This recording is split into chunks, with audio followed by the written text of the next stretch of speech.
அனைவருக்கும் சூரியனால் வேர்த்தது. நீங்கள் வந்த பிறகு சூரியனுக்கே வேர்த்தது. இதுவரை யாருமே நெருங்க முடியாத நிலையில்தான் சூரியன் இருக்கிறார் என்பதை கருணை இருந்தால் வள்ளலாகலாம், கடமை இருந்தால் வீரனாகலாம். நானே போட போறேன் சட்டம், பொதுவில் நன்மை பொருந்திடும் திட்டம், நன்மை பொருந்திடும் திட்டம், நாடு நலம் பெறும் திட்டம். என்ன நடக்குது? மற்ற மாணவர்களுக்கு ஏற்பட்ட ஏற்கனவே இருந்த ஒரு கோஷ்டி மோதலின் காரணமாக உட்காருங்க உட்காருங்க உட்காருங்க உட்காருங்க உட்காருங்க உட்காருங்க.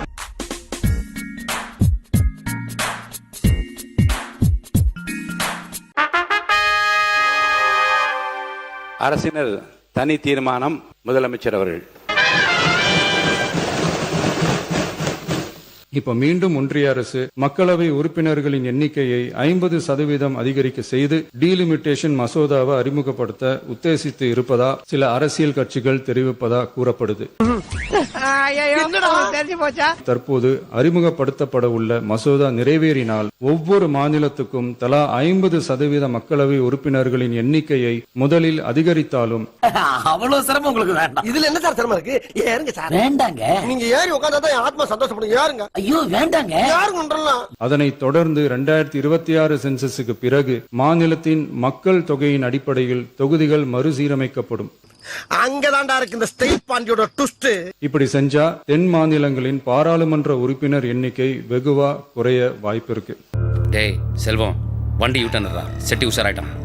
இந்த தீர்மானம் ஒரு அரசியல் கட்சியின் தீர்மானம் அல்ல, தமிழ்நாட்டின் உரிமையை நிரந்தரமாக பாதுகாக்கும் தீர்மானம். அனைத்து கட்சிகளை சேர்ந்த மாண்புமிகு பேரவை உறுப்பினர்கள் இந்த தீர்மானத்தை ஒருமனதாக நிறைவேற்றி தர வேண்டும் என்று கேட்டுக்கொள்கிறோம். நன்றி.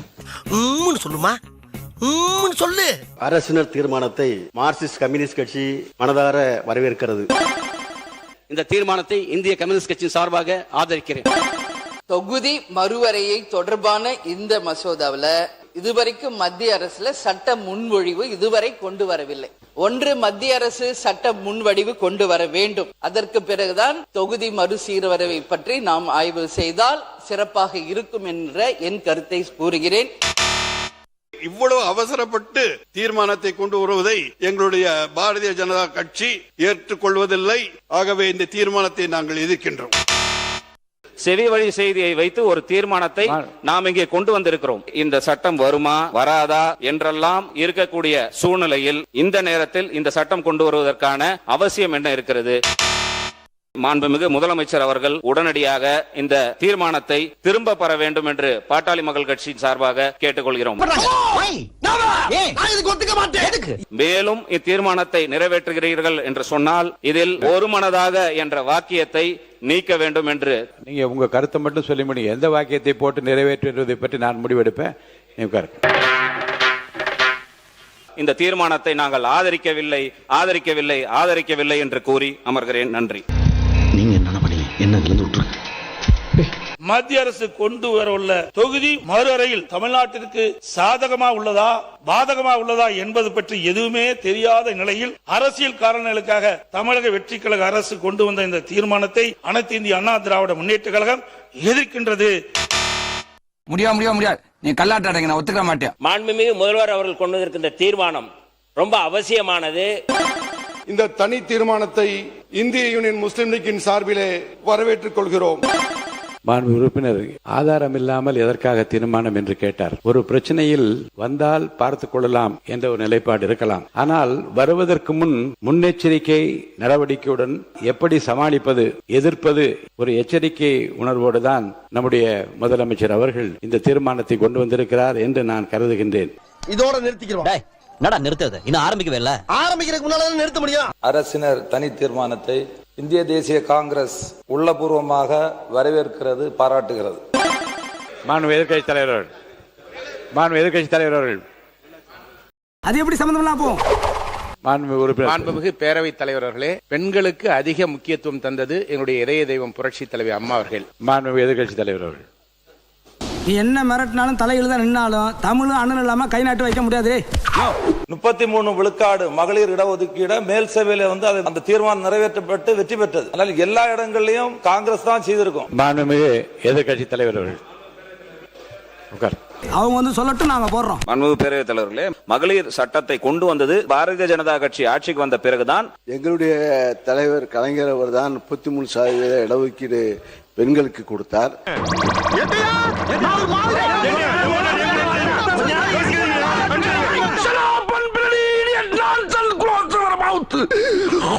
மாண்புமிகு எதிர்கட்சி தலைவர் அவர்கள் மாண்புமிகு எதிர்கட்சி தலைவர் மாண்புமிகு எதிர்கட்சி தலைவர் அவர்கள் மாண்புமிகு எதிர்கட்சி தலைவர் அவர்கள் மனுஷன் அவங்க ஒரு ஈவிரக்கம் இல்லாம நடந்துக்கிறாங்க.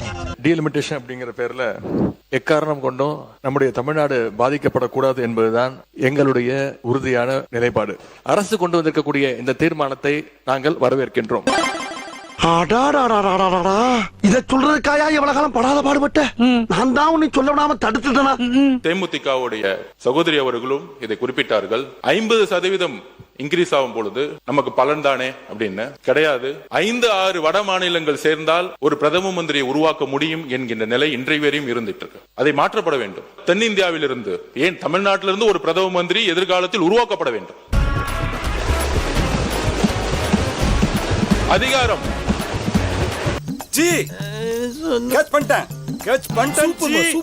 அதிகாரம் உத்தரப்பிரதேசுக்கோ பீகாருக்கோ குஜராத்துக்கோ மட்டுமல்ல, நம்மளுடைய குரல் சட்டமன்றத்தில் ஒலித்தது போல ஒரு நாள் பாராளுமன்றத்தில் ஒரு பிரதம மந்திரியாக ஒலிக்க வேண்டும்.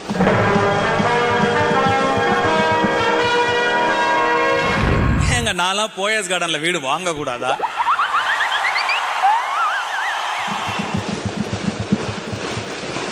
பிஜேபி ஒரு சகோதரர்கள் சொல்லுகிறேன். வீரனே வீரனே, ஒரு நிமிடம் நான் சொல்வதை கேள்.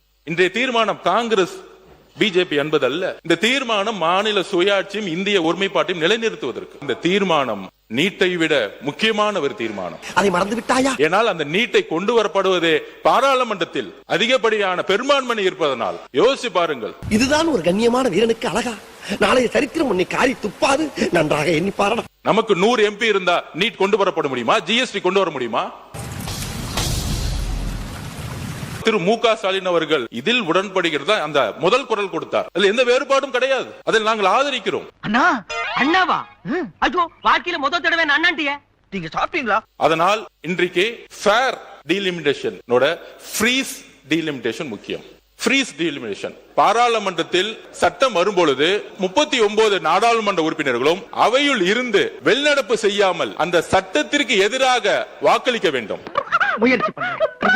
இந்த தீர்மானத்தை நிறைவேற்ற இங்க இருக்கக்கூடிய அனைத்து கட்சிகளுக்கும் எங்களுடைய வேண்டுகோளை கொடுக்கிறோம். ஏற்போர் ஆம் என்க, மறுப்போர் இல்லை என்க. ஏற்போரே அதிகம் என்று கருதுகிறேன். தீர்மானம் நிறைவேறியது. என் மனசுல உள்ள பாரமே குறைஞ்சிருச்சு. ஒரு தனியார் பொறியியல் கல்லூரியில் படிச்சுக்கிட்டு வந்த மாணவர், அவர் பேர் அமுதன், நேற்று 20 பேர் கொண்ட கும்பலால, அதுவும் அவர் கூட படிக்கக்கூடிய மாணவர்களாலே அடிச்சு கொல்லப்பட்டிருக்கிறார். இதற்கு அரசு முழு பொறுப்பு எடுக்க வேண்டும். போதைப் பொருள் விவரங்களை திங்கட்கிழமை குடும்பம் இங்க பேசுங்க. இப்போதைக்கு முடிச்சிடறேன். மாணவர் அமுதனுடைய கொலைக்கு கண்டிப்பாக அப்போ திங்கட்கிழமை இந்த கவன தீர்மானத்தை நான் எடுத்துக்கிறேன்னு சொன்ன பிறகு போதுங்க. ஊரை சொல்லிட்டீங்க, நடந்த சம்பவத்தை சொல்லிட்டீங்க. இது பதில் உட்காருங்க. என்னங்கடா ஒரு மனுஷன் உசுரை கொடுத்து ஓடி வந்து விஷயத்தை சொல்லிக்கிட்டு இருக்கேன், அவன்பாடுக்கு போய்கிட்டு இருக்கா? இவங்களாம் பண்றது ரொம்ப தப்பு சார். இது குறித்து உங்கள் கவலையை நீங்கள் வெளிப்படுத்தும் விதத்தில் நீங்க மென்ஷன் பண்ணிட்டீங்க. இது போதுமானது. மாண்புமிகு பள்ளிக்கல்வித்துறை அமைச்சர் அவர்கள். கோயம்புத்தூர் மாவட்டம் இந்துஸ்தான் கல்லூரியில் 3ஆம் ஆண்டு படிக்கக்கூடிய மாணவர்களிடையே ஏற்பட்ட மோதல் காரணமாக ஏற்பட்ட ஒரு சட்ட ஒழுங்கு பிரச்சனை குறித்து, மாணவர்களிடையே ஏற்பட்ட மோதல் காரணமாக எப்படிங்க இந்த சம்பவத்தை பொறுத்த வரைக்கும் சம்பந்தப்பட்ட அந்த மாணவர்களோடு மற்ற மாணவர்களுக்கு ஏற்பட்ட ஏற்கனவே இருந்த ஒரு கோஷ்டி மோதலின் காரணமாக மக்கள் உண்மையை தெரிஞ்சுக்கணும். கொஞ்சம் பாருங்க.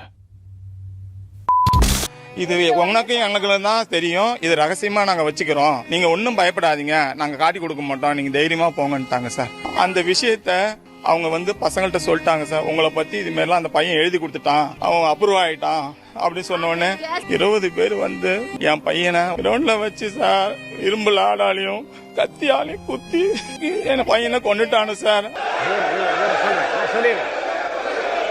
உட்காருங்க. நான் சொல்றேன். திங்கட்கிழமை இது குறித்து திங்கட்கிழமை விரிவான விவாதங்கள் வைத்துவிடும். ஐயா அடுத்த நியாயம் கேட்டா தான் தீர்ப்பு நான் சொல்லுவேன். எனக்கு இதான் ஃபர்ஸ்ட் டைம் கண்ணிக்கு உரை நினைக்கிறேன். அதனால இந்த தடவை ஒரு கதை மூலமா ஆரம்பிக்கலாம்னு பாக்குறேன். அண்ணன் மாதிரி சொல்ல முடியாது, ஒரு குட்டி கதை மாதிரி. ஆனா எனக்கு வந்த விதத்துல நான் சொல்றேன். ஒரு சின்ன குட்டி கதை. அடுத்த இந்த தேசத்தை ஆளப்போவது யார் என்று ஒரு போட்டியை வைத்திருக்கிறார்கள் ஒரு பெரியவர். அதுக்கு நிறைய இளைஞர்களை இன்வைட் பண்ணிருக்காங்க. எல்லாருக்கும் ஒரு விதையை கொடுத்தாரு. நீங்க ஒரு 3 மாதம் கழித்து இந்த விதையை வளர்த்துட்டு நீங்க வாங்கன்னு அமைச்சிட்டு இருக்காரு. 3 மாசம் முடிஞ்சு எல்லா இளைஞர்களும் வந்தாங்க. நல்ல செடியெல்லாம் நல்லா வளர்ந்து அந்த பெரியவர்கிட்ட வந்து நின்னாங்க. ஆனா ஒருத்தர் மட்டும் ஒண்ணுமே அந்த வளர முடியாத நிலையில அந்த பாட்டை கொண்டு வந்து கொடுக்குறாரு. அதை பார்த்து நிறைய பேர் சிரிக்கிறாங்க. அப்போ வந்து அந்த பெரியவர் சொல்றாரு, இவர் தான் வெற்றி பெற்றார் என்று சொல்றாரு. சத்தியமாங்களா? ஆமாய்யா. இப்ப எல்லாருக்கும் ஒரு பெரிய கேள்விக்குறியா இருக்கு. இது எப்படி சாத்தியம்? நாங்க எல்லாம் வளர்த்து கொண்டு வந்திருக்கிறோம். அதுக்கு அந்த பெரியவர் சொன்னாராம், நான் விதை கொடுத்தது வந்து வேக வச்ச விதை. அது ஒரு நாளும் முளைக்கவே முளைக்காது. ஓ, நீ அப்படி வரியா? வெற்றி அடைவதற்காக பொய் சொல்லாம நேர்மையாக வந்த இவர்தான் நாங்கள் தேர்வு செய்கிறோம் என்று சொன்னாராம். நேர்மையாக இருந்தால் எல்லாம் இங்கே சாத்தியம் என்பதற்கு எங்க தலைவரே சாட்சி. என்னையா இதெல்லாம்? எப்படிலாம் ஃபீல் பண்றீங்க? எப்படி உங்களை பார்த்தா தெரியுது எப்படின்னு கேக்குறேன். தலைவர் அழகா சொல்லியிருப்பாங்க, குறி வைத்தால் தவற மாட்டேன், தவறுமானால் குறியே வைக்க மாட்டேன். குறி வைத்தால் தவற மாட்டேன், தவறுமானால் குறியே வைக்க மாட்டேன். அதை சாதித்து காட்டினவர் நம்ம தலைவர் தான். ஆரம்பத்திலேயே இந்த தடுத்தான். அப்பவே எனக்கு தெரியும் ஏதோ ஒன்று நடக்க போகுது. அது நடந்துருச்சு. ஒரு கதை சொல்லியாச்சு, ஒரு கோட் சொல்லியாச்சு. ஒரே ஒரு பாடல் மட்டும் பாடிடுறேன். என்ன பாட்டு? கருணை இருந்தால் வள்ளலாகலாம், கடமை இருந்தால் வீரனாகலாம், பொறுமை இருந்தால் மனிதனாகலாம், மூன்றும் இருந்தால் தலைவனாகலாம். இவனுங்க 5 பேர் எங்கிருந்து வந்தானுங்கன்னு தெரியல. ஆனா இந்த 5 பேர் என்ன எங்க கொண்டு போறானுங்க மட்டும் தெரியும். யார் எங்கள் முதல்வர்? யார் எங்கள் முதல்வர்? ஐயோ, இவன் ரொம்ப பேசுவானேடா. பெரியார் கொள்கையை நெஞ்சில் ஏற்றியவர், பெரும் புரட்சி அம்பேத்கரின் வழிகள் காட்டியவர், கர்மவீர காமராஜின் ஆட்சியை நீட்டியவர், அஞ்சலேமாளுக்கு அருமை கூட்டியவர், வேலுநாச்சியாரை போல வாளை தீட்டியவர். உண்மையில் நீங்கள் ஆச்சரியம்தான் முதல்வரே. என்னடா டயலாக் இது? எவன் எழுதி கொடுத்தான? அது இப்படி பேசிட்டு போறான். வீண் புகழாரம் வேண்டாம், அது ஆட்சிக்கு கேடு. அனைவருக்கும் சூரியனால் வேர்த்தது, நீங்கள் வந்த பிறகு சூரியனுக்கே வேர்த்தது.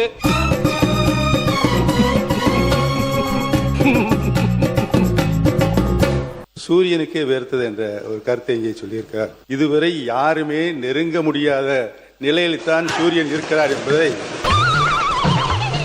எத்தனையோ விஞ்ஞானிகள் முயற்சி செய்தும் அங்கே ஏவுகணைகளை செலுத்த முடியவில்லை என்பதையும் நான் இங்கே சுட்டிக்காட்டி அமைகிறேன்.